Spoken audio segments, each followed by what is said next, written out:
ચૈત્ર માસ એટલે દેવ દેવતાઓનો પવિત્ર માસ. એમાં પણ આપણા બહુચરાજી માટે એક અગત્યનો મહિનો, અને એનું કારણ પણ એક જ. આપણી જગત જનની મા બાળા ત્રિપુરા સુંદરી મા બહુચરનો પ્રાગટ્ય દિવસ એટલે ચૈત્રી પૂનમ.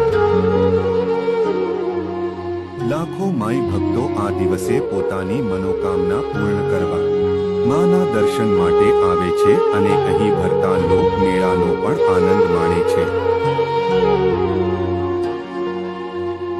માની અતૂટ શ્રદ્ધાને કારણે લોકો ખૂબ જ હરખથી પગપાળા આવતા હોય છે. અહીં આવતા તમામ શ્રદ્ધાળુઓનું અમારું બહુચર આરતી પરિવાર ગ્રુપ પ્રેમભર્યું સ્વાગત કરે છે. તો ચાલો આ વખતે પણ ચાલો બહુચરાજી આપણે સાથે મળીને માને રાજી કરીએ અને બધા સાથે માના આશીર્વાદ મેળવીને આપણું જીવન સમૃદ્ધ બનાવીએ. તો આવવાનું ચૂકશો નહીં. ચાલો બહુચરાજી ગામ માં બહુચરને